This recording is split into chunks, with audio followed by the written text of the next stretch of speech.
Hello, and welcome to this installation of the Root Cause Coalition's How-To webinar series.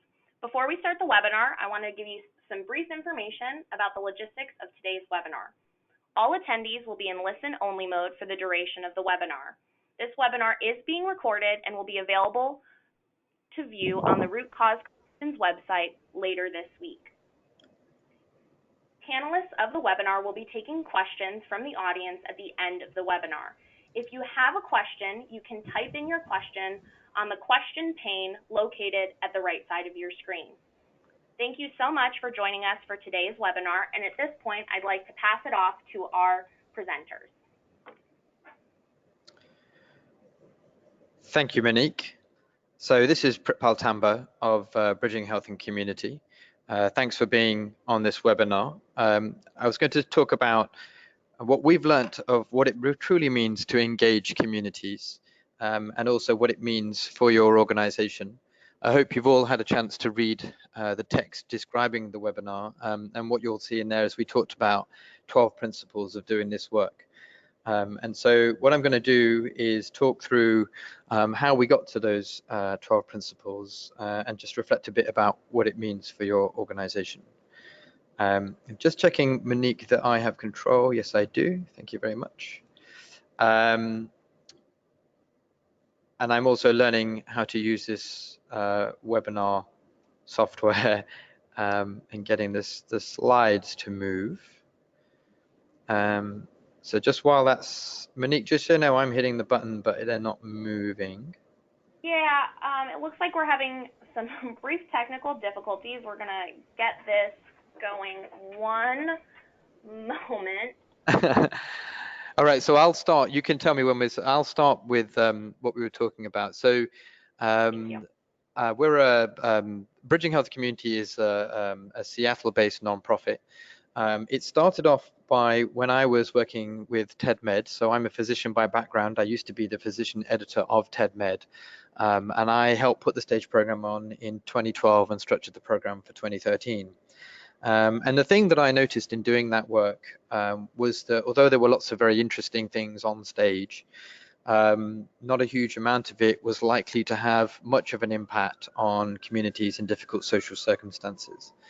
And that's as this paradox about how healthcare operates is well known. Some of you will have heard of the inverse care law, which was an idea first shared by a Wales-based primary care physician called Dr. Julian Hart, Tudor Hart, sorry, and he shared that in 1971 in a paper in the Lancet, which he described as the inverse care law. And what he talks about in that paper is that the availability of good medical care tends to vary inversely with the need for it in the population served. And although I thought TED-Med was a great experience and lots of really good ideas were presented from the stage, it very much felt to me as though it was a modern day manifestation of the inverse care law. And I wanted to understand that. And one of the reasons why I wanted to understand that is that if we look at what's happening in every OECD country, so every high income country in the world, as I'm sure you can tell from my accent, I'm from the UK. And the same thing's happening in the UK and across many countries in Europe, and in North America as well, which is that if you're in a working class community, life is a little bit tougher than it used to be.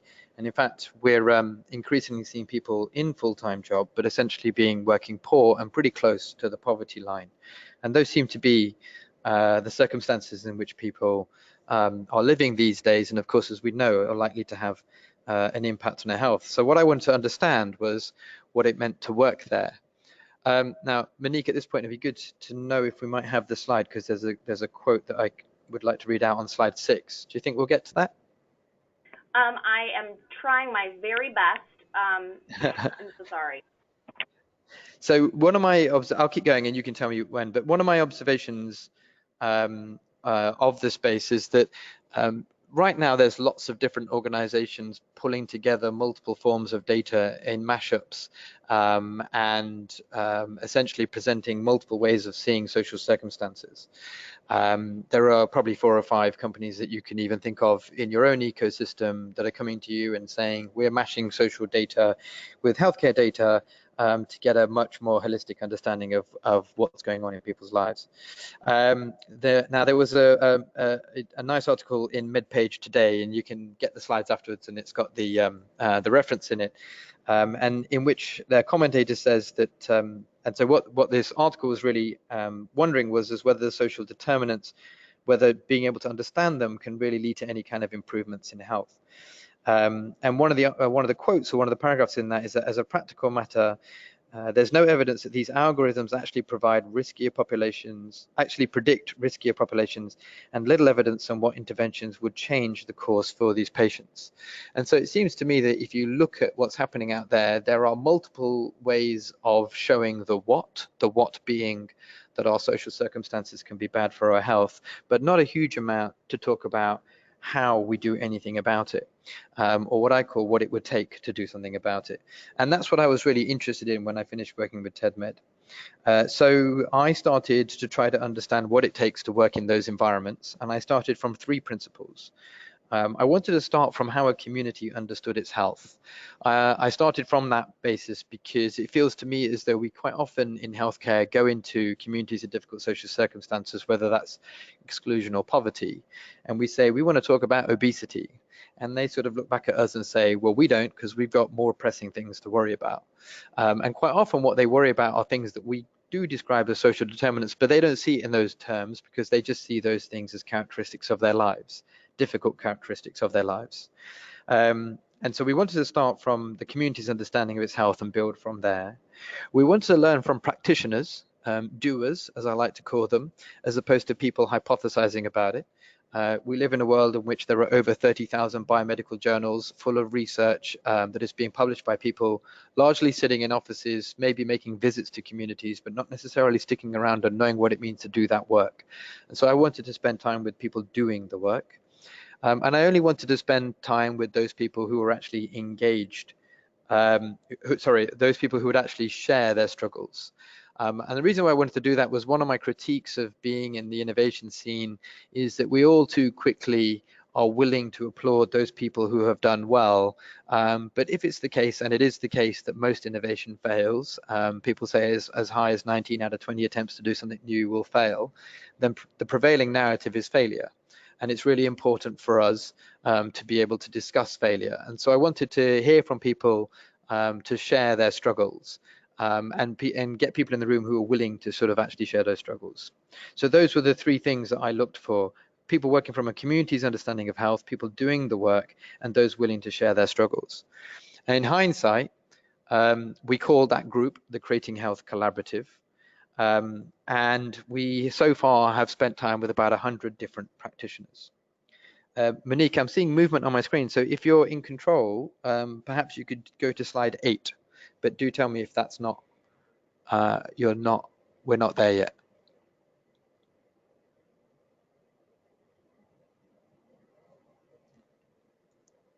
Are you there, Monique?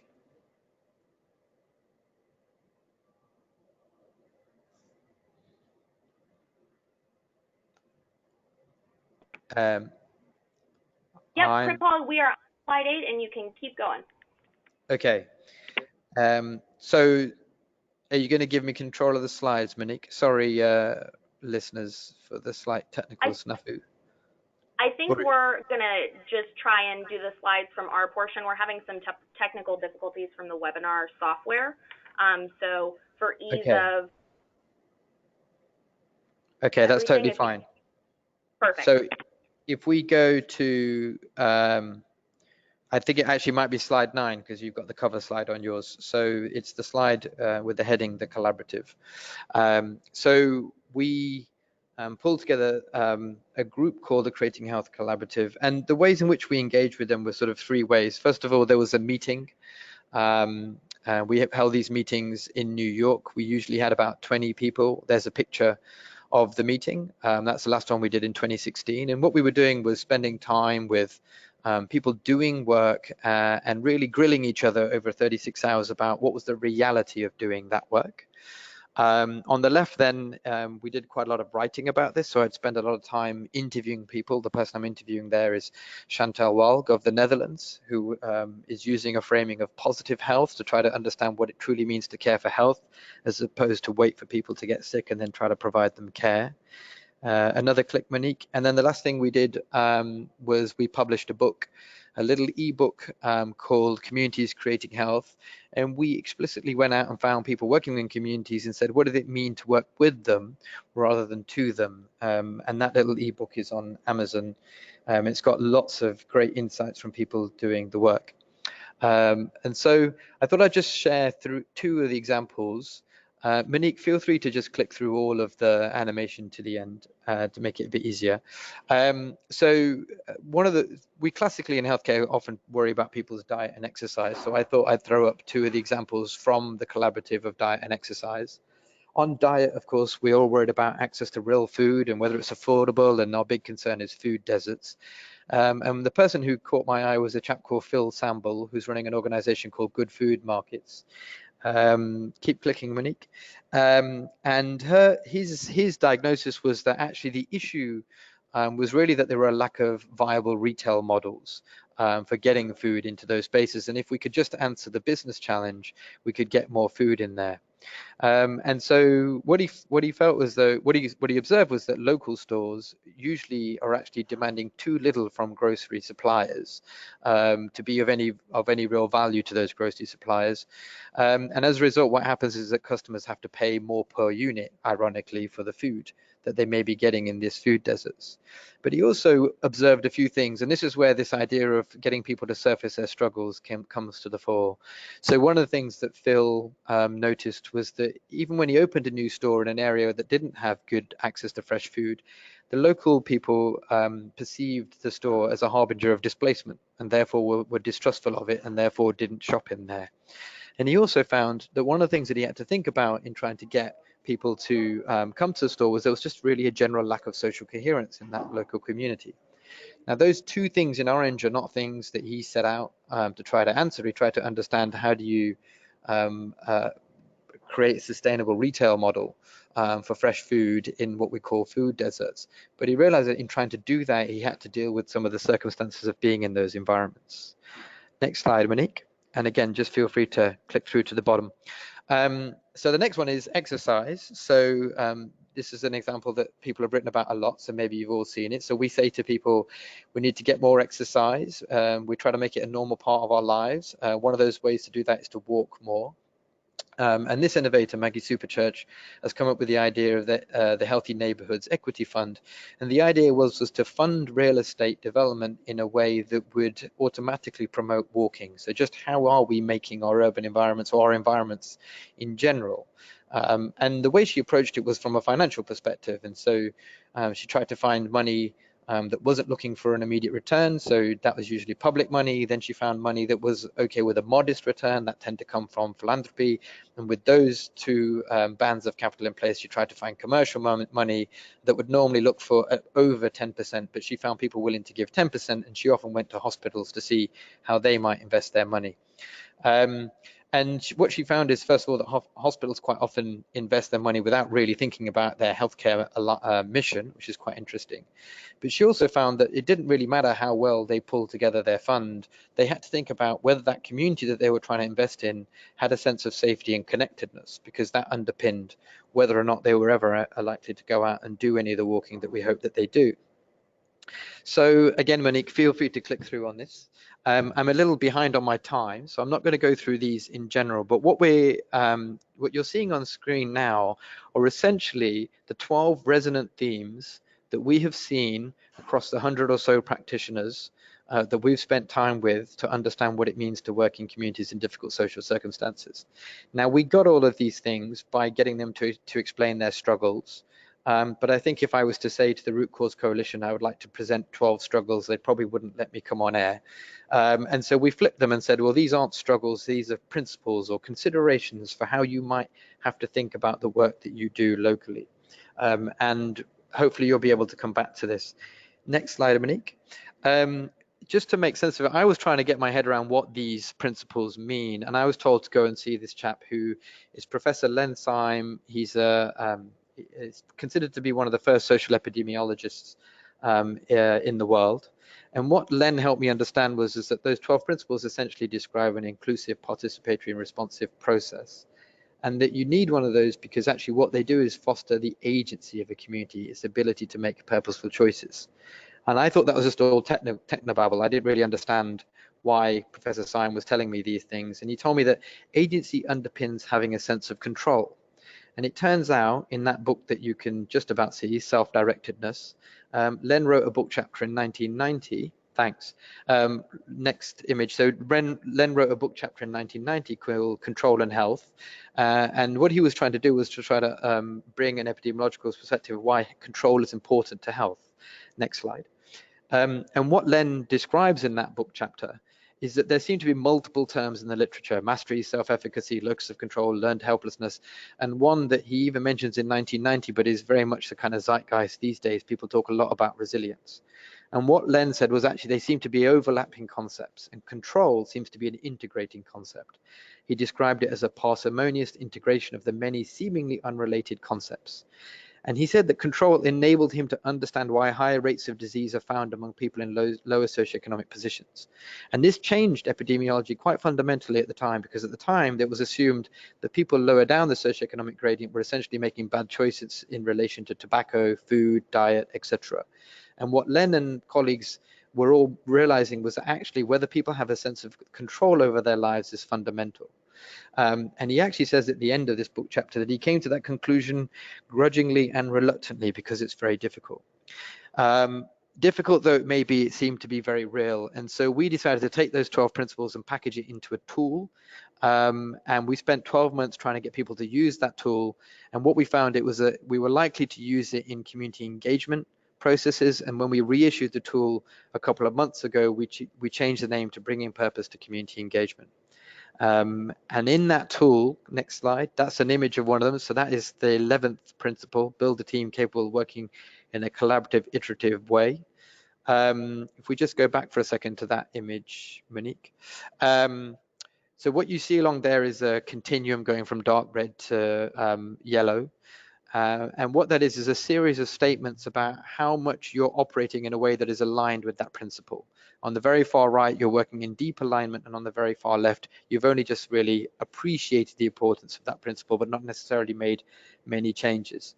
And along the bottom are a series of questions you might ask yourself to push yourself along the continuum from left to right. And in the next image, if we just go next slide, we take out one of those. So that's principle 11, building that team. That's the statement on the left. So you're really just acknowledging that statement. On the right is a much more detailed and deeper description of what it means to use that principle. And in order to make it across from left to right, you might ask this question: how are tensions acknowledged, discussed, and addressed in your community health initiative? And what we were trying to do was to take the pages and pages of notes that we had on all the people that we'd spent time with and say, what were the questions that they asked themselves in order to get much more authentic in their engagement with their community, which implicitly had the potential to increase the agency of their communities and their sense of control over their lives. I'll now hand over to Dunia. Great, thanks so much. So my name is Dunia Fo. I'm the Director of Care Transformation and Population Health at Jefferson Healthcare, a rural critical access hospital located in East Jefferson County, based out of Port Townsend in Washington State on the Olympic Peninsula. Next slide. So we are a 25-bed, fully accredited critical access hospital, and we meet the needs of roughly the 27,000 residents of East Jefferson County. We're also a public hospital district, so we're governed by a group of 5 hospital commissioners that are publicly elected. We also own and operate Jefferson Healthcare home health and hospice services, and we also have 6 rural health clinics that provide primary care services, integrated behavioral health care, and we'll start dental soon. And so pretty much every primary care provider in our community works for Jefferson Healthcare. So we're really an integrated system, and we're the largest employer in Jefferson County. We have roughly 750 employees, which is about 465 full-time folks, and we generate almost $50 million now in annual payroll. So really, whenever you think about Jefferson County, Washington, we are the healthcare system that supports it. The community that we serve, in a few words, is that we are very old. We have a population across the whole county of over 30,000 people, and we actually stretch all the way from East Jefferson County over here with Port Townsend and Chimacum all the way to the Pacific Ocean. And so we cover pretty much the whole national forest there. We have a few people that live on the west side, but they're mostly taken care of by Clallam. We are Washington State's oldest population. Our median age is 56.2, which is 18 years above the median age of the U.S. And we have about 1 in 3 individuals that are age 65 and older. The majority of people that we serve here at the hospital are Medicare, and we do also have a large Medicaid population. Next slide, please. And so Jefferson Healthcare, like many entities in the healthcare world, are transitioning from fee-for-service to value. And so we've always been paid on a fee-for-service rate, and we still are for a lot of our activities. That's essentially looking at a volume perspective. The more things that we do, the more money we get from insurance companies. But probably around 10 years ago, we really started working with community health partnerships. We worked very closely with Jefferson County Public Health, and I was actually the community health director before I came over here to work at the hospital 2 years ago. We started the school-based health clinics in Port Townsend and Chimacum high schools in 2008, and we continued those partnerships with the community health assessment in 2014 that we did with public health and actually the city of Port Townsend. That turned into a community health improvement plan, CHIP, in 2016, and it's been staffed and implemented the plan starting earlier this year, which is really exciting. A lot of communities don't get that far, and the hospital has been a key player in all of those activities. We're also working on a number of value-based care contracts. So we're part of an accountable care organization for our Medicare population of roughly 6,500 people. And we also have an AmeriGroup contract. It's a managed Medicaid organization here in Washington State, and we take care of about 1,700 AmeriGroup folks as well through that value-based contract. And so we're really sort of learning as we go and using these value-based contracts to sort of explore what it means to move from volume to value. But the Population Health Department started shortly after I came here from the county in early 2017, and we spent the whole of 2017 really planning and understanding what is population health, how does it work in not only a hospital but a rural hospital and a rural medical system, which it looks very different than our urban counterparts. And then we started implementing our plan in 2018. Next slide, please. And so we really use this as our guiding star. This is from the University of Wisconsin Population Health Institute, sort of what goes into health. And I think we all know that clinical care is a relatively small portion of that, about 20%. Health behaviors are 30%, physical environment on the right is 10%, but social and economic factors make up the lion's share of what contributes to health at about 40%. The blue boxes are things that Jefferson Healthcare already does or has done forever, and that's really, we provide high quality care, and we really work to ensure access to our community. Our providers talk about health behaviors, tobacco, diet and exercise, alcohol and drug use, sexual activity, and things like that. And then the yellow boxes are things that our population health department started to look at earlier this year, and that we thought, well, why don't we start with 3 portfolios and we'll move up from there, but really focusing on family and social support, food insecurity, and housing. Next slide, please. So it is the 2018 to 2019 population health strategies, and we call them Housing, Food, and Friends, affectionately. Our housing portfolio, we actually have apartments for high utilizers. Food insecurity, we have a number of interventions that look at food insecure patients in our population that we serve, but we also decided to look at social isolation. And being lonely is really bad for your health. Next slide, please. And so one of the other things that we do in the population health department is we try to act as almost a thermometer for the community, and this has been done through community profiles. And so we have developed profiles for each of the smaller communities within East Jefferson County. And although we're only 30,000 people or so total, whenever we're looking at communities, we're talking, for instance, in Brennan, there's less than 800 people that sort of make up that community. And we've really focused on building out these community profiles to understand the local health, sort of the micro-local health, instead of looking at it as a county level. Brennan is in South County. It's the furthest south that you can go. From Brennan to Port Townsend, which is where the majority of services are, it's about 45 to 50 minutes of a drive. There's 2 buses a day each way. It's an all-day ordeal to come up to town where most of the services are. We do have a South County clinic located in Quilcene, but it's also over a mountain to get there from Brennan, so it's not exactly what you would call accessible. Brennan is overall older than Port Townsend.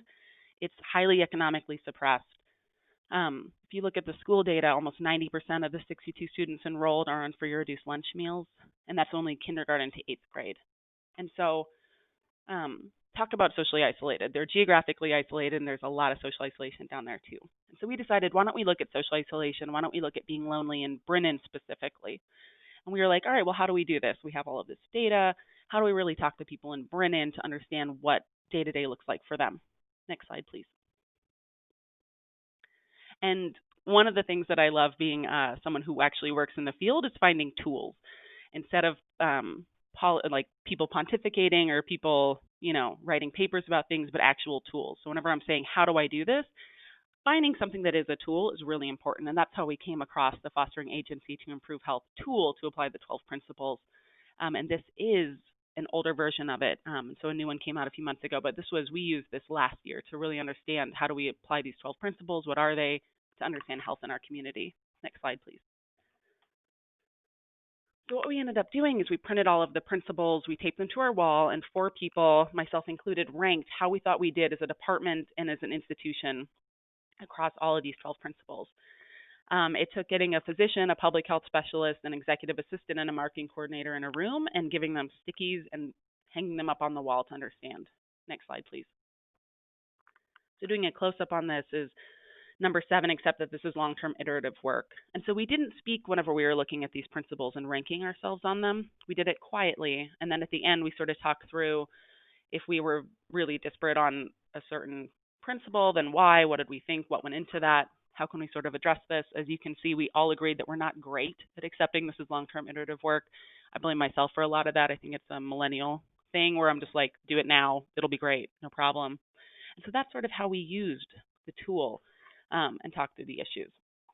And then we sort of came up with a plan. We had a proposal put together. How are we going to address social isolation in Brennan? Next slide, please. We asked all the questions. We reached out to the stakeholders. And so let's do it. South Jefferson County, let's go social isolation. Next slide, please. But as we got further and further into this proposal and as we sort of became engaged in the Brennan community, the question came up, is social isolation a problem that really stands alone? And the answer is no. That you cannot only address social isolation without addressing all of the other health factors and all of the other social factors that go into it. Next slide, please. So then we said, all right, new plan. This isn't going to work. We can't just go down to Brennan and try to have everyone make friends. Next slide. So we actually ended up using the CHIP plan. As I said before, we had done that with Jefferson County Public Health from a community health assessment in 2014 and really started implementing it earlier this year. Community Health Improvement Plan is a long-term and systematic effort to address the community's most important health problems.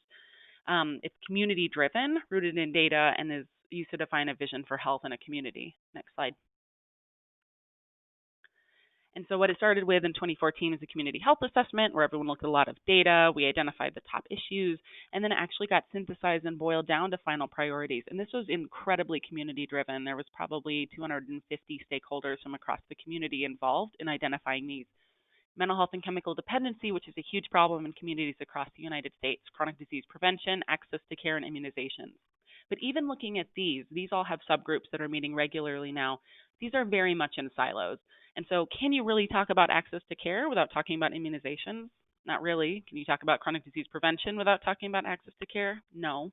And so the way that these priorities were actually set up didn't really make any sense. Next slide. And so whenever it came to Brennan, we actually broke that model and said, why don't we focus on Brennan as a community and all of the things that go into Brennan? We look at mental health and chemical dependency in Brennan. We look at access to care and immunizations. We also look at social isolation, food insecurity, housing. We look at transportation, employment problems, all within the context of Brennan. And so taking out that siloed approach and saying, all right, we're going to have a Brennan-specific group.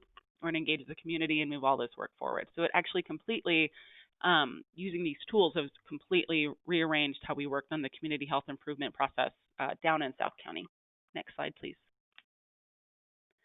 And so thinking about the principles, Paul, whenever we were working on this webinar, asked me to sort of think about the top 3. And principle 1 was including a community's collective effort, those who live there, work there, those who deliver support services provided there. And I think that we've done a really good job in Brennan working on this.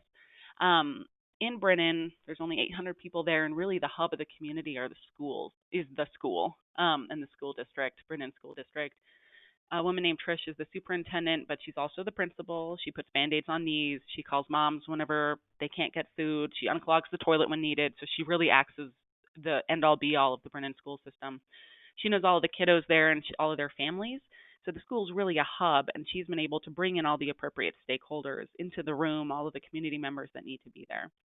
And so she has been really great, and we really found a champion in her to sort of organize all of the individuals that make Brennan Brennan. The next principle is principle 3. It's appreciating the arc of local history as part of the story of a place. And this was one of my favorites because I'd never thought about it before, but it completely makes sense. Of course, I think about the arc of local history as something that is important, but it was never something that we thought about systematically. Thinking about Brennan's history as a community, it's been mostly farming and agriculture, and it's very geographically isolated. So there's a level of we take care of ourselves out there. And so using that to understand sort of how their health got to this point is really important. And taking this one step further, we think about it in the future as well. So if this is the local history that Brennan has used, right now they're looking at putting in a large resort right outside of Brennan that will really change the culture of the community. It'll change access points, everything. And so thinking about how that will influence going forward, keeping in mind the past, has been something that has been really important whenever we're looking at interventions in Brennan and engaging that community. And principle 6 is operating at 4 levels at the same time: individual, community, institutional, and policy. And this is a really great way to think about structuring our portfolios, especially in population health. And we actually added one to that one level, which is we think about the individual and the family, and then the community, institutional, and policy. Our medical director is a family care physician, Dr. Molly Parker, and she actually, because she's a family care provider, she thinks about individual and family always together, and so she's really helping us with organizing that.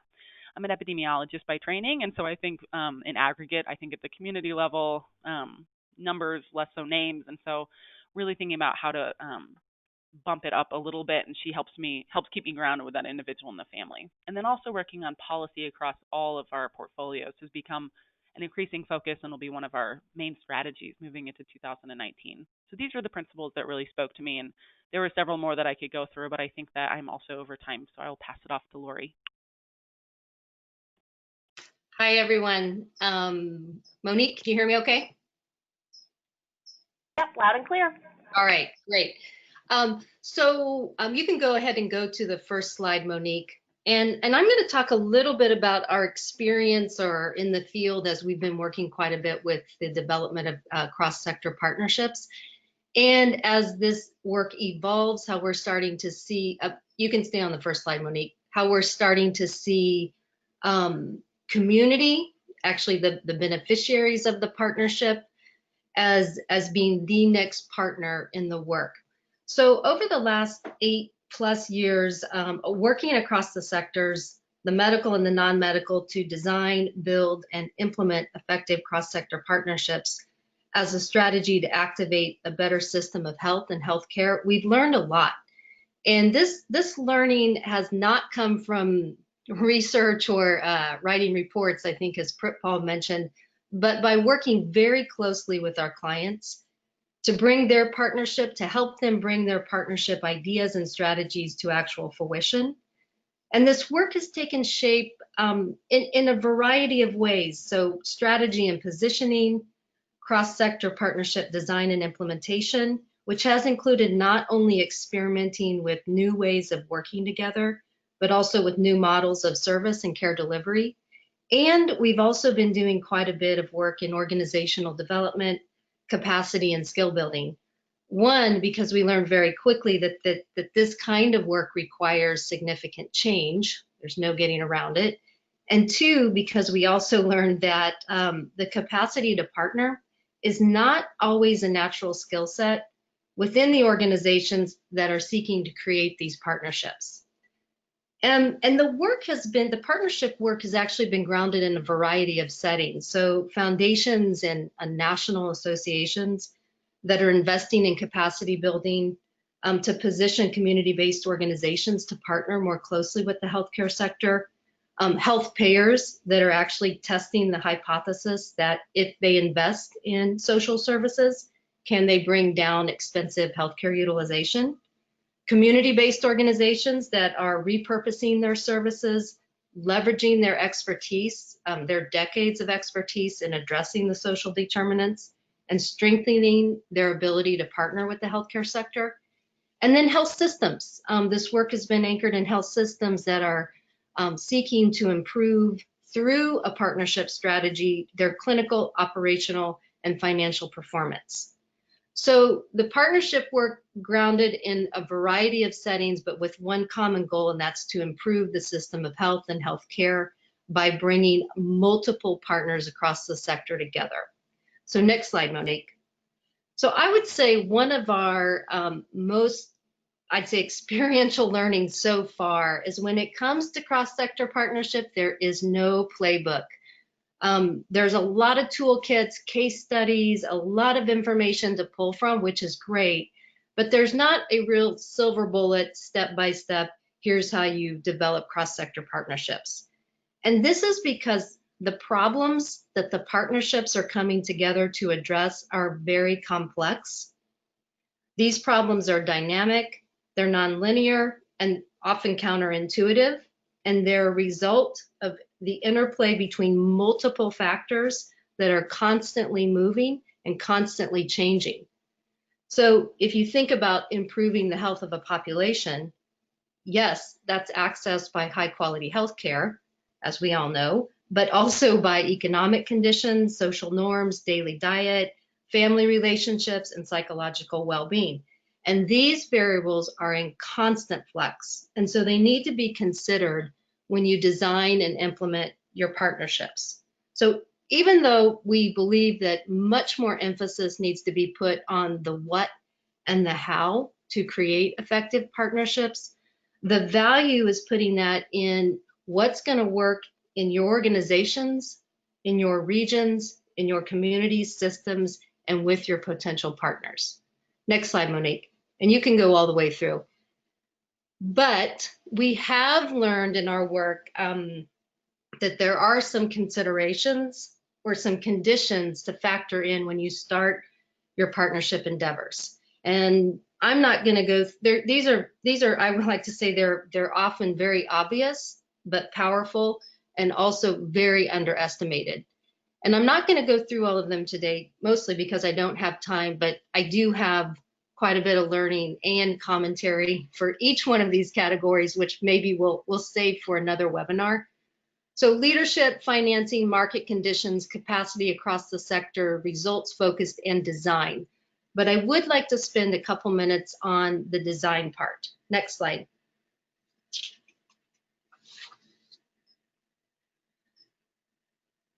Oh, I think I threw this in a little bit early, but I'll just one piece of this on the design, and this was something that I noticed recently. All of this money going towards addressing the social determinants, where partnership is a key strategy in the realm of that work. And so this is, I think, part of my case for focusing on the design is getting a better return on that investment. Monique, could you go to the slide before it? I apologize. I clicked this too soon. So what we see in the design area, it's often a really weak area of focus, and it's definitely one of those flourish or flounder factors when it comes to creating effective partnerships. And I am using the word effective intentionally. We sometimes hear the saying, oh, we're building the plane while flying. And that expression's never quite resonated with me, probably because I'm someone who travels a lot by plane. And so this doesn't represent a very good strategy from my perspective at all. But when I hear this, I think about and question how much time, resources, and focus was put into the front end work, into the design and the structure of the partnership. So personally, I prefer the strategy, design and build the plane, then fly it around to understand what's working and what improvements are needed, then bring it back for adjustments and refinement, and likely you'll have to do this over and over again, because cross-sector partnership does require a lot of refinement and experimentation. And so focusing on design, I'm not suggesting that there won't be change along the way, or even that the partnership will work out exactly the way you designed it to. but hopefully it can offer a good framework to launch from. Similar to the 12 principles that Paul and Dunya spoke about, partnership and designing is a nice framework for launching your partnership work. Next slide. So, and you can go all the way through this, Monique. I'm just going to touch on these very quickly. As we've learned, this is not a linear process, but definitely phases of design. And so, and often designing for the phase of partnership development that you are in requires its own uniqueness. But I will say, as you think about the phases of partnership design, in every single phase, you can also design for more community engagement and more community involvement. So first one is the assessment internally. So really it's considering what are your internal motivations for partnership, what are your own capacities, what might you need to change and organize to become a viable and healthy partner? How is it endorsed throughout the entire organization? Do you have a leader that's endorsing it, but it's not endorsed all the way down to those that have to implement, and vice versa? So this is a really first important phase of internal assessment first. The second phase being assess externally. And this is a wonderful phase to design engagement with the community, engagement with the beneficiaries of the partnership. And so looking at external factors that might influence the partnership strategy. Also, who are your potential partners in the market? How will you identify them? What's your criteria for partnership? And really, how will you assess if they have the capabilities to actually act on that partnership or deliver on the partnership? Again, this is a great area to do community engagement and to build that into the design on the front end. Engagement and relationship building. This is really how do you generate interest? How do you start the relationship development process? How do you create common ground, common understanding, all of stuff that everyone on this webinar, I'm sure, has heard about before. Another ideal area to weave in community engagement. And then the co-design of the partnership structure. And this really gets overlooked, but this is beyond more what's your population and what interventions and services are you going to try, but what's your partnership org chart? How are you going to integrate your systems, your processes, your communication structures? Basically, how do you plan to get the work done among multiple entities and multiple layers within those entities? And often, how do you get that work done when your traditional hierarchy doesn't exist? Because in these partnerships, you're very dependent on other organizations that you can influence, but not necessarily control. Then the fifth is to incorporate mechanisms for monitoring. What's success mean? How are you going to monitor it? What information are you going to collect? How is it going to be collected? What's your partner going to collect? What are you going to collect? And what are you going to collect together? How is it sustainable, or making some decisions around what might cause you to terminate that partnership or relationship? And then the sixth phase, expand what's working. So this is more the grow, replicate, add new populations, new partners, and so forth. So this is very high level, very basic. My point in bringing this up is to basically encourage much more front end design and structuring of the partnerships at the beginning, not necessarily, and you'll have to refine this all along the way. Next slide, Monique. So this was another slide I threw in there to hopefully reiterate my points on design, but I'm not going to get into the design elements that went into these partnerships, but we have worked on all of these partnerships either to help them design or we worked with one of the organizations involved in the partnership to help them ready. And I think you can all see the results. So one hospital achieved over 2.2 million in savings from length of stay reduction and this was actually within 6 months of implementation. by designing and implementing a multi-provider community care network with 21 organizations in their primary market. The second one is a hospital and community-based organization that designed a short-term respite program serving approximately 300 homeless patients on an annual basis. 85% of those have not returned to the hospital. There was a 2-week reduction in length of stay. And many of these individuals, which is not on this slide, but many of them have actually transitioned to permanent housing. So the third health plan that engaged a community-based organization and a housing provider and has achieved a 50% reduction in total cost of care per member per month and 60% reduction in hospital length of stay. The design of this program was a SNF diversion and helping individuals transition out of long-term custodial care and back into the community. Next slide, please.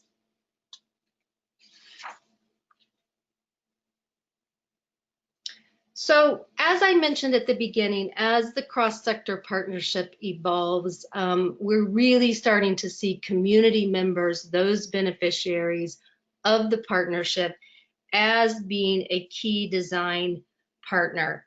And a few examples where we're starting to see this percolate, and basically the partnerships were already informed. Next slide, Monique.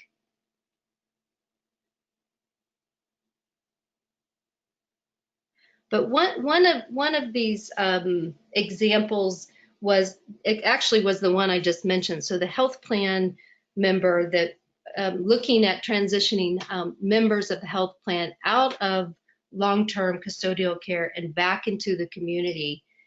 And part of that was through a SNF diversion, and another part of that was working with a community organization and a housing provider to make that transition. And one of the challenges that revealed is it was during the member satisfaction process. And for those that transitioned into the community, there was only about a 70% satisfaction rate.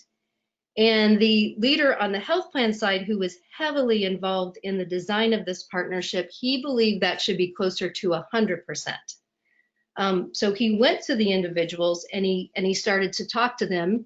And what he learned is that many of the individuals felt overwhelmed and burdened by some of the tasks of daily living that they had acquired, that they had not been doing.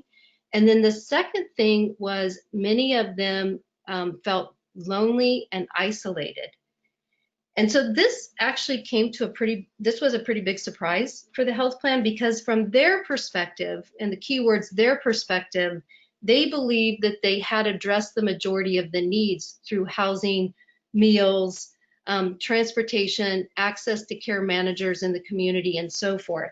So to hear that there was this dissatisfaction and that these were the reasons, that was not acceptable. So they really thought that the solution, or one of the things that they would try was relatively simple, and simple doesn't necessarily mean easy.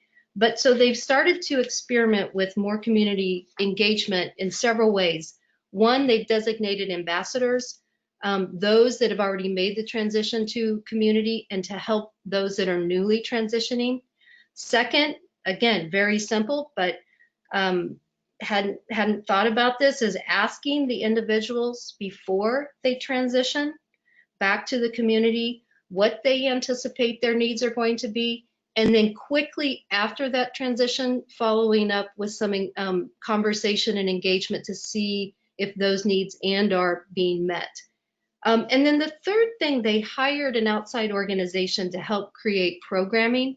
And this programming is in partnership with their health plan members to address isolation and loneliness. And the last time I talked to them, I think they started with 50 people in these programs, and now they're up to 500. So that's one example of a challenge that revealed, and what they're currently doing to engage the community and the members more frequently. You can go all the way through, Monique. I know we're getting close on time, so I think I'll pause and I won't go through this example because I see we're at 10 minutes. So if there's some interest, I'm happy to take a question later. But I think at this point I'll pause and I'll pass the baton back to Pritpal so we can take a few minutes for questions here. Thanks, Monique. Thanks, Laurie. So what we've heard today was really three talks that in and of themselves are probably an hour each, and we've tried to relay in 15 minutes what we're doing and try to find a segue between them. But in my work in Bridging Health and Community, we've been trying to work out what does it mean to work in communities enduring difficult social circumstances, and we've yielded these 12 principles, and those 12 principles, according to the social epidemiologist, seem to say something about being collaborative with communities such that it fosters their agency, which is considered to be fundamental to their health, their ability to make purposeful choices and have a sense of control over their lives. We've heard from Dunia at Jefferson Healthcare about how they try to use the principles in thinking about social isolation, and how some of those questions shaped their thinking in what they decided to do in a specific community. And in Laurie's work, we've heard about how multi-sector partnerships are realizing that they need to engage much more deeply with the communities they're seeking to serve, and they're looking to see how they might do that in order to have sustainable success. And so that's just what we've tried to cover today. What Bridging Health and Community is going to do next is we've essentially spent the last 6 years getting our heads around what it means to work in these environments. Those are the 12 principles, but essentially by spending time with people doing the work and looking at the work that they've done, it's essentially a retrospective analysis. And what we'd like to do now is to start shifting into doing a prospective testing. So working with up to 5 sites, getting them to think about which of those principles they want to use, hopefully at least 3 of them, working out how they might apply them into their practice and what does it mean for their organization using the tool that we've shown you. And get them to not only do that work as part of their normal community health strategy, but thinking about how they use the principles in that, but also share that so that other people can learn. So writing about the experience, writing about the nitty-gritty of what it means to bring those principles into a reality. And what we want to do is over time, and I see ourselves doing this with 5 sites for up to 3 to 5 years, is building a corpus of knowledge of what it really means for the health organization to shift to apply those principles to how it works. And so if that's of interest to you, if you want to hear more about that, then drop us an email address at that you can see on your screen. Over to you, Monique. Thank you so much to all of our presenters and the audience for bearing with us with those technical difficulties at the front end of the webinar. If you have any questions for our panelists, feel free to type your question into the question pane, usually located at the right side of your screen. While attendees are typing in their questions, I have a question for you guys, and that is, you know, you talk about a lot about best practices, about level setting at the front end. Where have you seen the biggest roadblocks for organizations really looking to be engaged in cross-sector collaborations and engaging the community in that way? Well, I'll start, and that feels all of us will have a view, but I think the biggest roadblock is the reason why you're in that community. So often what you hear is that people are talking to community X because they're worried about the diabetes rates or the obesity rates, and that isn't what that community is worried about.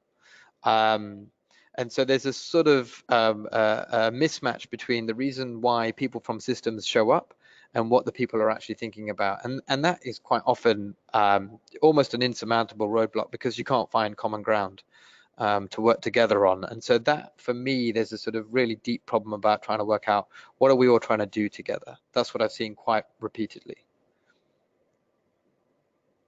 Dunia? Yeah, from my perspective, it's actually taking the amount of time needed to do this. Whenever we work in healthcare, we're often just sort of doing day to day. We're putting out fires. Everyone's wearing a lot of hats, especially in rural areas when there's very little resources. But taking a moment to sit down and engage the community in the way that they deserve to be engaged is often just sort of, it falls into other duties as assigned, if that. And so really finding that time and making it just sort of hardwiring it into your process is definitely a roadblock that we've had. Yep, Monique, this and Purple, this is Lori. I'll add, and mine was very similar to what Donia said, and that is the time piece. And it's one thing and a lot of work and a lot of time and focus to design the partnership to launch and even produce the results like the ones that I shared. It's another level to think about sustainability of that partnership for the long term. And what I mean by sustainability is the continuously creating value for the beneficiaries of the partnership for a long term. And this is where I see the most opportunity to engage the community and to do that as early as possible. And I also see a challenge in, as Donia was saying, that does take time. It takes focus, it takes intention, and so it sometimes gets over. There's nobody that would say, oh, that's not important, we shouldn't do that. It's more of boy, how are we going to design this in a way that we incorporate it in, and we allocate time and resources to do it well. Thank you, guys. And just a reminder to all of our attendees that a recording of this webinar as well as the slides will be available to view on the Root Cause Coalition's website later this week. Another question we have is, Lori, you talked about that last bullet point, that number 6 on that one slide that was talking about scaling and sustaining a collaboration. In terms of scaling, how can we scale while still being sensitive to local needs and those local issues that sometimes impact the way collaboration really works at its core? Oh boy, I've got 3 minutes. How about 30? If that person will send me an email, I would happily engage in that conversation, because it does kind of goes back to one of my early mentions and around the no playbook piece, and depending on the dynamics of that community and also the dynamics within that organization that might be looking to grow and or scale the work that they've been doing with partners and in partnership, it could look dramatically different. So Monique, and I'm sorry, I don't mean to be passing the buck, give that person my contact information. I'm happy to have that dialogue. I think, and Monique, I'll just jump in on that, because the thing that we found is that the great innovators that we've seen do some work, when they're not just thinking about engaging the community in some agenda that they bring into the room, they're thinking about how they enable that community to step into its own power and affect its own circumstances. And as that becomes successful and gets traction and people see success of expressing their wishes and going about making changes for themselves, that in and of itself is a form of power that will scale, because they'll work on problem X today and tomorrow problem Y. And so it's one thing to talk about how do you scale in terms of having a bigger geographic spread or something or other, but there's also, we have to remember that what we're doing is building capacities in communities, or in many ways building the scaffold for communities to step into that power. And that can have a much longer term impact than sort of 12-month funding for a specific initiative. Well, and thank you, Pritpal. I'll just add to that real quickly. In that one example, I know I didn't get to the second one, but that one example was almost exactly what happened in that they started with 50 people going in the programs, and then they went up to 500. That wasn't because the health plan was pushing and promoting it. That was because the members that were going through and participating in those programs and were acting as ambassadors for it. So thank you for bringing up that point. Thank you. And I'll ask one more question that should be pretty brief, directed at Dunya. One of our attendees wants to know if the funding source for the CHIP program at your system was through CMS or was it from another source? The funding for our CHIP program, which is community driven, is actually half through, well, it's through the hospital, the health department, and actually the city of Port Townsend. So all of the funding to staff it, all of the funding it took to sort of get everyone in the room, that was all community driven and all money from internal community. I don't think we got any outside dollars. We have applied for a grant, but that was all driven by us. Thank you. And for anyone interested in using and testing the 12 principles protocol, do they email you there, or is there a website that they can go on to understand more? So all of our work is in the public domain. If you go to healthandcommunity.org, if you look under our work, it's got our main reports, but it's also got our tool, and you can download the PDF and use it. We don't restrict access to any of that kind of stuff at all. So it's all free and available. But if people want help with that, then they can also drop us a line, and we can talk about how we can help them through that. Great. Thank you so much. On behalf of the Root Cause Coalition, thank you to all of our attendees for joining us for this installation of the Root Cause Coalition's How-To webinar series. Thank you very much for to our three panelists for sharing their experiences on this webinar. And at this time, the webinar has concluded. Thank you all so much. Thanks, Monique. Thank you. Thank you.